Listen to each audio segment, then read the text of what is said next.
Good morning. This is way too formal a setting for what should be an informal conversation. So forgive us this formality, but there's a lot of renovation work that's taking place throughout the museum, and this is one of the few spaces that we have available at this moment. I'm joined with the ever remarkable Samantha Friedman, immediately to my right, assistant curator here at the Museum of Modern Art, and a former colleague and co-curator of this installation, Adrian Southalter. And we're here this morning to talk about Dadaglobe Reconstructed. And I just want to say that this is the kind of exhibition that really comes together in a remarkable way. And you'll hear a little bit about how it crystallized here. But this show would not have been possible without the incredible support we got from the Bibliothèque Littéraire Jacques Doucet that lent almost 40 works from the Tristan Tzara archive, and whose director, Isabelle Dieu, is here with us. And I walked in with Isabelle. There she is, right in the middle. Merci, Isabelle. We really appreciate your support. And it was co-organized with the Kunsthaus Zurich, who were really terrific partners. Their director, Christopher Becker, is a great friend and colleague. The curator there was Catherine Hugues, and Franziska Lensch is here with us as well. And Franziska, where are you? Thank you, Franziska, for being such a great partner in all of this. And this project was supported by the Swiss Arts Council Pro Helvetia. And now we can get down to business. Dadaglobe. Let's put it in context. This museum has had for a very long time an interest in Dada and Surrealism. And Samantha, do you want to talk a little bit about the past and the kind of history that we have inscribed here that leads up to Dadaglobe? Sure. So MoMA's history with Dada actually is quite connected to the story of Dadaglobe. It was Alfred Barr's 1936 exhibition, Fantastic Art, Dada, and Surrealism, which really laid the groundwork for MoMA's relationship with Dada. And Tzara was actually the largest single lender to that exhibition. He lent 40 works to that show, including 6 that we now own in our drawings and prints collection that were made for Dadaglobe. So these are really works that are in our own collection that are now being recontextualized in Dadaglobe, but that sort of started MoMA's engagement with Dada. Of course, there have been amazing shows since. Bill Rubin did a show in 1968, Dada, Surrealism, and Their Heritage, where we start to see the kind of relationship of Dada to later movements. But you'll notice both of those exhibitions also have Surrealism in the title, and that's part of course, the complicated reception of Dada and its relationship to Surrealism. And of course, it was in the 2006 amazing Dada exhibition here with Anne Umland and Leah Dickerman that we really got to see Dada shine on its own. So let's talk about that more recent exhibition, because I think, Adrian, you were an instrumental part of the research on that. And as you talk a little bit about some of the work you did for that exhibition, remind us what Dadaglobe is. Oh, well. Just in case anyone might not be familiar. People are not familiar with Can what? you imagine? I can't imagine. Well, Dadaglobe was to have been a book that was to have been published in 1921 in Paris. Tristan Tzara, one of the founders of Dada, was the editor of the book. It was a very ambitious book. It was to have been 160 pages with contributions by around 50 artists from 10 countries, reproducing 100 artworks and just as many texts, so 100 texts as well. The project reached a far a kind of advanced state of well, not completion, but of planning before it was abandoned in the spring of 1921. But there are numerous, sort of clues left behind in the archives that tell us what should have been in this book. And so the reconstruction of the book is sort of realizing the project that was, left undone almost 100 years ago. And I mean, just to talk a little bit about the Dada show here in 2005, is this sort of reverberating? It's okay. It's okay. a Dada-esque okay, expression. It's a sound poem. So I was fortunate to work on Leah Dickerman and Ann Umlin's Dada exhibition in 2006 here, and in the context of that exhibition, we published a book called Dada in the Collection of the Museum of Modern Art, which looked very closely at MoMA's collection of Dada objects, and we unframed the works, we inspected every inch of them with the conservators here, and we came across these numbers on the back of some of the works that had formerly been in Zara's collection. And this was kind of the first indication of anything to do with Dadaglobe. I ended up going to the Bibliothèque d'Ussé to do some research. I came across a list among Zara's papers in the same sort of waxy black oil crayon that these numbers were on the back of the works, and I saw, oh, they correspond, and oh, could one sort of figure out what else is on this list? So it really kind of started with these Zara's works in MoMA's collection were the first of these sort of, these numbers that I came across, so. And how many, assuming the numbers actually document works that were intended for Dadaglobe, Right. were you able to find every work that was intended? Not every last one, but I would say about 80% I could find definitively, really unframed the work, found the numbers on the back.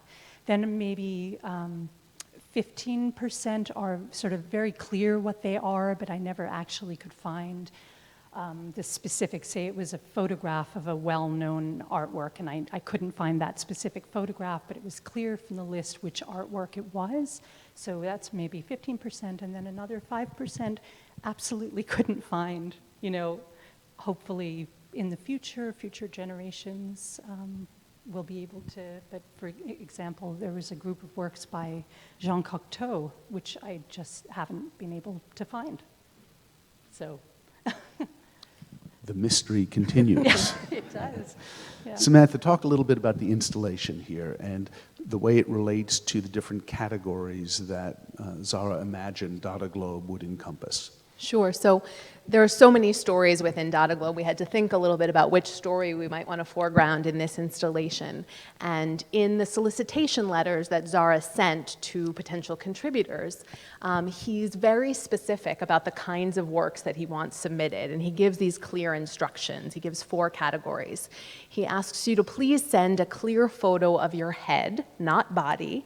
You can alter it freely, but it should retain clarity, which is a very specific kind of instruction, and I think very intriguing for this particular group of artists to either follow those instructions or kind of radically and gleefully upend those instructions. So we have this first group that's really a kind of self-portraiture category. And then he asks for photographs of your artworks. So he knows that these artists can't send their large-scale paintings or sculptures through the mail, so he asks them to take photographs of their works of art. And in doing so, they kind of run the gamut between being relatively straightforward snapshots that document paintings or sculptures, or much more kind of stage-managed, heavily shadowed, lit, or even further radically interpreted versions of that prompt. And then finally, he asks for original drawings, noting that you can only use black and white or 2 or 3 colors in some cases, which of course would have been a restriction of printing the drawings in a book for which they were intended. And finally, he says in place of the drawings, you can send a design for a book page with or without text, in a way inviting the artist to submit a kind of a design for the book page itself rather than an individual work. And I should say that in addition to all of these 4 visual categories that kind of take you through the exhibition, he invited artists to submit and writers to submit literary works. And so we've included a sampling, less comprehensively, but a sampling of those as well. Adrian, I see you are cradling the very handsome publication. Wave it so everybody can see. There. And talk a little bit about it. Well, let's see. One sort of major concept or consideration, I think, in the show is that these were artworks we're seeing on the wall, but that were actually made for reproduction. All of the artists thought about the works, they didn't imagine them on the wall of a gallery, but in reproduction. And so this project, in a way, was really a two-part, had two objectives, and one was to actually reconstruct Zara's book. So within our own book, you see it's sort of divided into two sections. I don't know if you can see that. The sort of scholarly commentary is here, the context of the reconstruction, and Zara's 160-page book is the second part of the catalog. So I don't see. So, you know, he indicated on what page certain works should be reproduced. So we've followed that. All of his indications we followed as specifically as possible in the book. So what you have on the walls of the exhibition are kind of the makings of the book. It's the raw materials for the book. And yeah, there were many ways that one could have installed the show. One could have installed according to, you know, the order that he would have had the works reproduced in the book, as we do in the book. But we thought it would be more interesting in the exhibition to do it by the categories, the solicitation categories, the portraits, the photographs of artworks, the drawings and the designs for book pages, because those were the prompts that brought these works into being. And so thinking about the sort of creative process and the generativeness of this project, not just the final product, which this in a sense is like the realized final project, but also just the generative nature of Dadaglobe. And so, yeah. Right, even though the book was failed to be published and was never realized, it had the effect of generating these incredible works of art, some of which have come to be the most iconic works of Dada that we know, and others of which I hope are surprises and will really help us diversify our understanding of a movement that we think we know very well. So Dadaglobe, at least in its nomenclature, assumes a kind of internationalism that we often think of is of the moment today, that we are global. Do you want to speak a little bit about the way in which Dada thought of itself as a pan-national or transnational movement? Oh, yes. And it's interesting, actually, this word transnational is, you know, this word that you hear so much today, and I actually looked into its origins, and it is coined in right around 1920, 21. It's kind of incredible, but not that they would use that at that time. They used the term international, but I mean, when people ask me to define Dada, you know, it's not a style, it's not a particular, you know, all right, Dada was about sort of breaking from every tradition, whether it be artistic or literary that came before, and they kind of, you know, took in every new approach, avant-garde approach. But what really defines a Dadaist, and you know, all of the many artists who contributed to Dadaglobe, was a commitment to international exchange. And Dada was founded, you know, right after the First World War, where nationalism had never been so prominent. Never, you know, I don't know that we've even experienced that. Well, we have since. But, you know, even the word Dada itself, you know, it's these two fundaments of speech, da, da, you know, they're just syllables that belong to every language and no language, right? So it's not French, it's not German, it's not English, it's kind of like transcending all languages. So I think the most fundamental thing about Dada is internationalism. So it's almost like you know, like a repetition, Dadaglobe. You know, Dada already contains this concept of the globe. But in the case of this book, which was to be ambitiously published in 10,000 copies, the idea is that it would go out into the globe and it would transcend, you know, all barriers through the mail, where these artists weren't even able to travel after the First World War, right? The Germans in particular were restricted from travel. They just simply couldn't go anywhere because they were being punished after the First World War. So this book, the artworks themselves coming in were transcending borders, and the book, had it come to pass, would have, you know, gone out into the globe.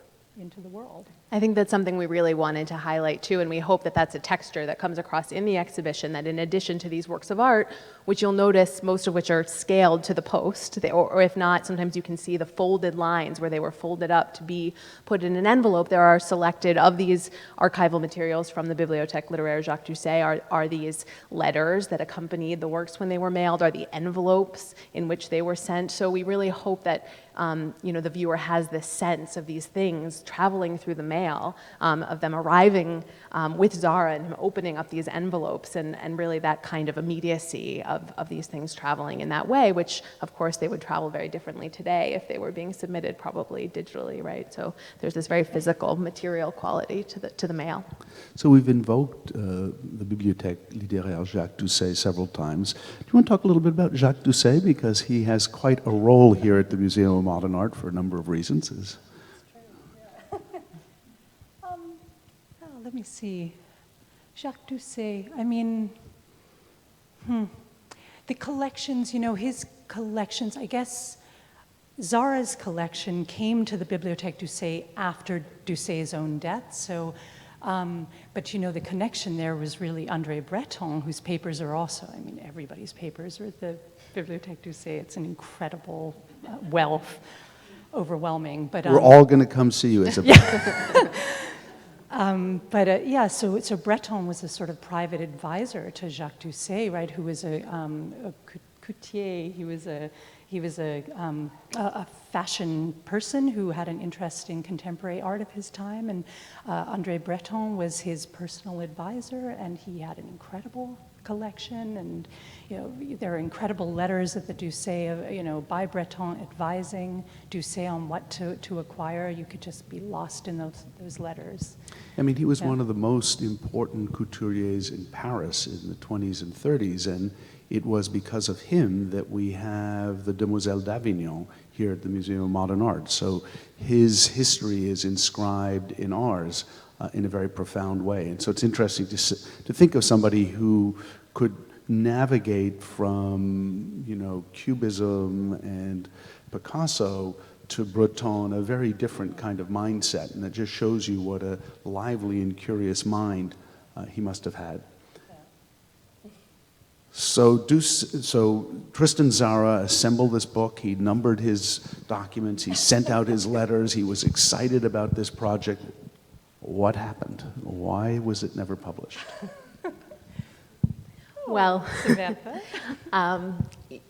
This was certainly a crew of people, a community of strong-headed, in many cases, individuals, and with its own kind of interior rivalries and dynamics. Think of a room full of frisky adolescents. Well, I should say, actually, Zara was 25 at the time that Dadaglobe was to be. And he was working most closely with Francis Picabia, the subject of a forthcoming retrospective here, which just opened in Zurich.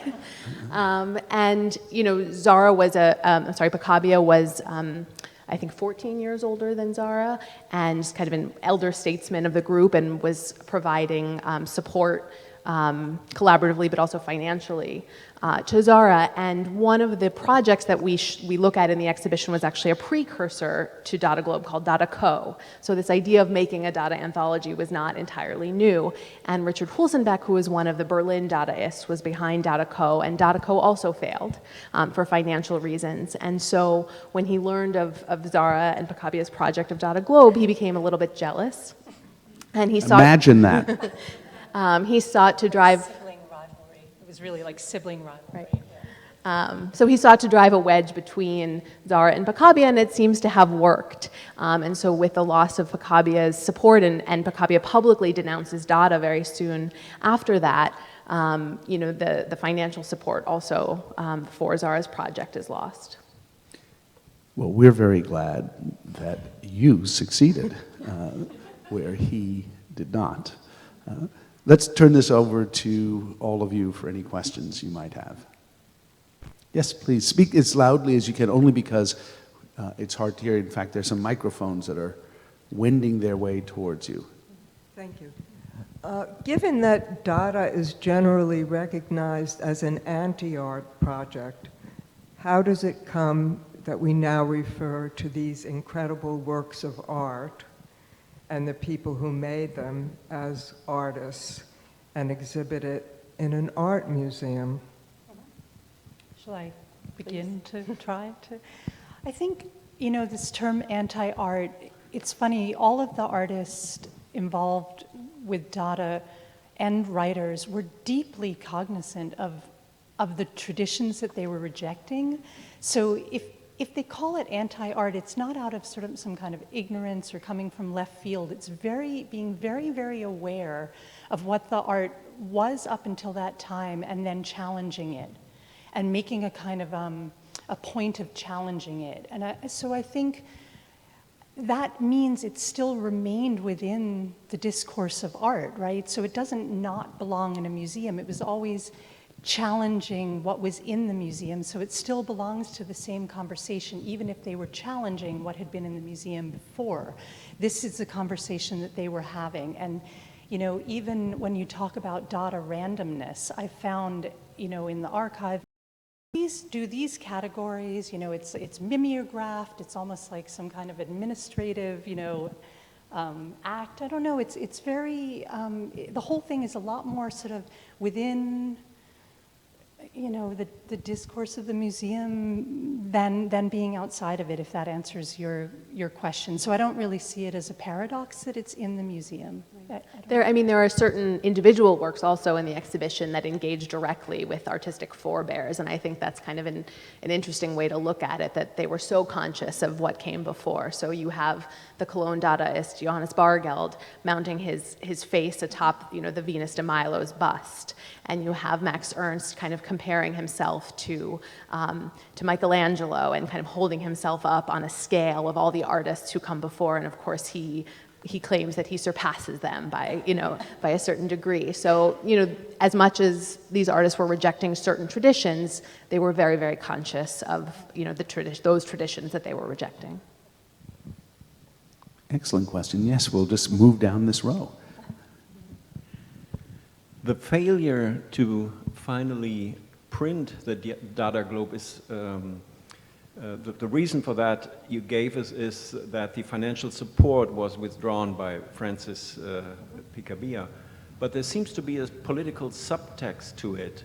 The French authorities got very nervous or suspicious about what was going on because it was international and was transgressing borders, especially towards Germany. This is the first question.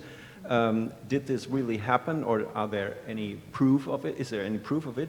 And the second question is, why didn't the artists who were invited to submit ideas no longer insist of this Dadaglobe being published, or why didn't they publish it elsewhere? I mean, Richard Hülsenbeck, throughout his whole life, was inclined to Dada, and even late in his life he published this Dada anthology, so he was always the promoter of Dada. He could have taken it up in later years as well.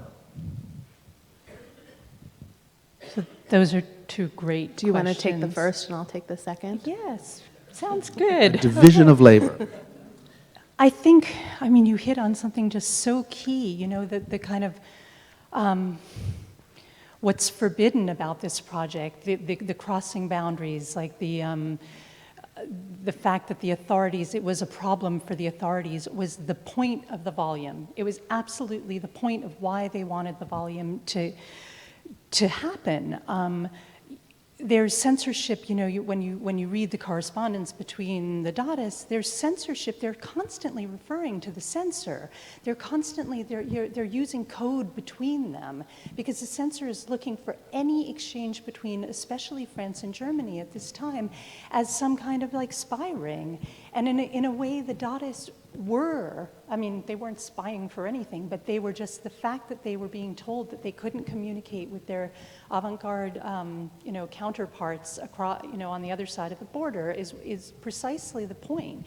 And so I don't think that in this case the project failed because of the censor per se. It may have been, there is a possibility that Picabia felt that this was getting a little dangerous, and he had, you know, he had a standing. He wasn't kind of, he was a man of wealth and means, and, you know, he had a bit of a standing, and it may have been that he got a little bit scared off. Because certainly, you know, the Dadaists were being checked on all the time. So I think, I don't think it directly leads to the failure of this project, but it is so much a part of why, of the urgency of this project and why they wanted it to happen. I think in response to the second part of your question, one of the things that's an additional interesting story about sort of Dadaglobe and its failure to be realized is the fate of all of the works after, right? So unlike, I think in a way, the kind of jealousy maybe that fueled Hulsenbeck, Zara was quite generous with sending these works back out into the world. So he had kind of gathered all of these things, and he immediately starts to share them. So he sends some to Theo van Doesburg, and so they make their way to the Netherlands. And so, you know, we're borrowing works from the Netherlands that ended up there and were published in other journals. He sends things to Jane Heap of the Little Review, and so we're borrowing things from the University of Wisconsin, where the Little Review archive is. One of the fantastic works in the exhibition, Max Ernst's Chinese Nightingale, was published probably for the first time in Vanity Fair, of all places, in this very kind of flip society column. So these things do get published. They do come out into the world. Zara lends to MoMA's exhibition. And then, you know, they continue to go out into the world in other ways, in different fates, rather than all together. And I mean, just in answer to why not Hulsenbeck, Hulsenbeck didn't have this material in his hands. You know, he took a lot of the German material and he kept circulating it, but Zara circulated what he had, yeah. Hello, I come from the Spanish news agency and I realized that the work from Guillermo de Torre could not be included. I wonder why. His work is literary, and we were cautious about overwhelming the exhibition with too many manuscripts. I mean, he would be a wonderful figure, you know, in Spain, but I think the choice was really made because we didn't have a portrait. He didn't submit a portrait as far as we know, and there were no visual works, and so that's, you know, that's why. And we sort of prioritized the New York manuscripts because, you know, the language is more or less English. It's a little bit concrete poetry too, but, you know, Man Ray and the Baroness Elsa von Freytag-Loringhoven, in terms of, we could have shown, you know, cases and cases of manuscripts, but. Yeah. Other question? Yes, please. We'll come back. What role Zurich's exhibition of Dadaglobe and the publication of the enormous catalog played in your show? I'm sorry, I don't know if I mean, What role the Dadaglobe exhibition from 1994 in Zurich played? The Dadaglobe show.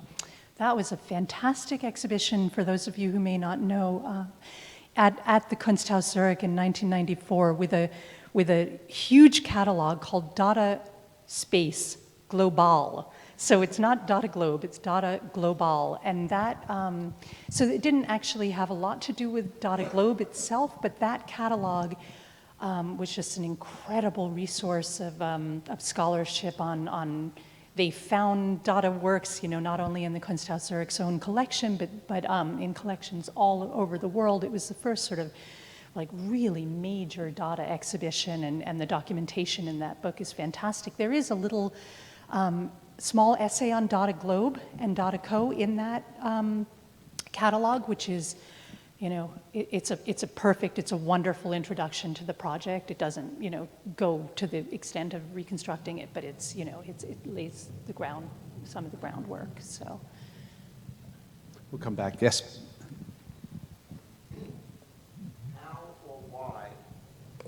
How or why did the Dada movement die? Or did it? Dada lives.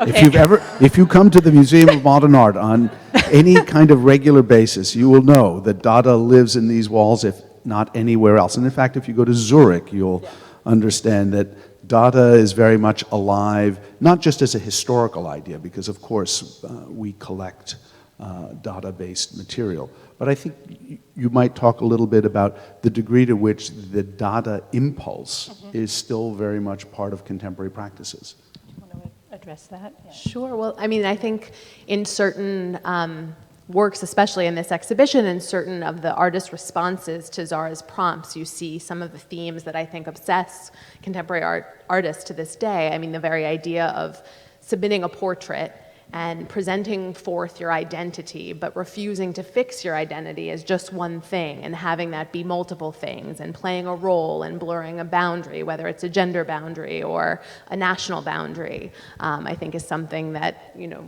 you think of someone like Cindy Sherman and that photography practice. I mean, there are so many resonances, in particular contemporary practices. So I think, right, as Glenn said, there's the Dada movement, and then there's the Dada spirit.